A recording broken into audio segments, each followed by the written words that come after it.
ರಾಗಿ, ಸಜ್ಜಿ, ನವಣೆ, ಜೋಳ, ಗೋಧಿ, ಬ್ರೌನ್ ರೈಸ್, ವೈಟ್ ರೈಸ್, ಹೆಸರುಕಾಳು, ಹೆಸರುಬೇಳೆ, ತೊಗರಿಬೇಳೆ, ಕಡಲೆಬೇಳೆ, ಉದ್ದಿನಬೇಳೆ, ಕಡಲೆಪಪ್ಪು, ಮಡಿಕೆಕಾಳು, ಹುರುಳಿಕಾಳು, brown lentils, oats, dry corn, brown chickpea, masoor dal, pigeon peas, ಸ್ವಲ್ಪ ಜೀರಿಗೆ, ಮೆಂತ್ಯ, ಕಾಳುಮೆಣಸು. ಇದೆಲ್ಲಾನು ಚೆನ್ನಾಗಿ ಡ್ರೈ ರೋಸ್ಟ್ ಮಾಡಬೇಕು. ಇದರಲ್ಲಿ 70% ಮಿಲೆಟ್ಸ್ ಅಂದ್ರೆ ರಾಗಿ, ಜೋಳ, ಸಜ್ಜಿ, ನವಣೆ ಇರಬೇಕು. ಇನ್ನು 30% ಗ್ರೇನ್ಸ್ ಅಂಡ್ ಲೆಂಟಿಲ್ಸ್ ನ ಆಡ್ ಮಾಡಿದ್ರೆ ಸಾಕು.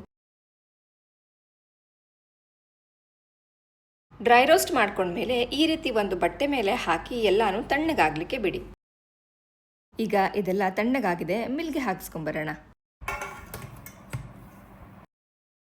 ಆಹಾ, ನಮ್ಮ ಮನೆಯ ಮಿರಾಕಲ್ ಫ್ಲೋರ್ ರೆಡಿ ಆಯಿತು. ಈ ಮಿರಾಕಲ್ ಫ್ಲೋರ್ ಇಂದ ಸಾಕಷ್ಟು ಅಡುಗೆಗಳನ್ನು ನಾವು ಮಾಡಬಹುದು. ಇದನ್ನು ಯೂಸ್ ಮಾಡಿಕೊಂಡು ನಾನು ಮಾಡುವಂತಹ ಅಡುಗೆಗಳನ್ನು ನಿಮ್ಮ ಜೊತೆ ಶೇರ್ ಮಾಡ್ತಾ ಇದ್ದೀನಿ. ಇದು ಬಂದು ತಿನ್ನುವಂತಹ ಗಂಜಿ.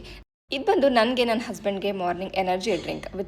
ಈ ಫ್ಲೋರ್ನ ಯೂಸ್ ಮಾಡಿಕೊಂಡು ನಾವು ಡಿಫ್ರೆಂಟ್ ಸ್ವೀಟ್ ಐಟಮ್ಸ್ ಕೂಡ ಮಾಡ್ಕೊಳ್ಬಹುದು. ನಾನಿಲ್ಲಿ ಸ್ನ್ಯಾಕ್ಸ್ಗೆ ಅಂತ ಲಡ್ಡು ಮಾಡ್ಕೊಂಡಿದ್ದೆ. ಇದ್ರ ಜೊತೆಗೆ ನಾವು ಒಂದಿನಕ್ಕೆ ಅಂದರೆ ಒಂದು ಮೇನ್ ಮೀಲಲ್ಲಿ ಕೆಲವೊಮ್ಮೆ ಮುದ್ದೆ ಮಾಡ್ಕೊಳ್ತೀವಿ. ಇನ್ನೊಂದು ದಿನಕ್ಕೆ ನಾವು ರೊಟ್ಟಿ ಮಾಡ್ಕೊಳ್ತೀವಿ.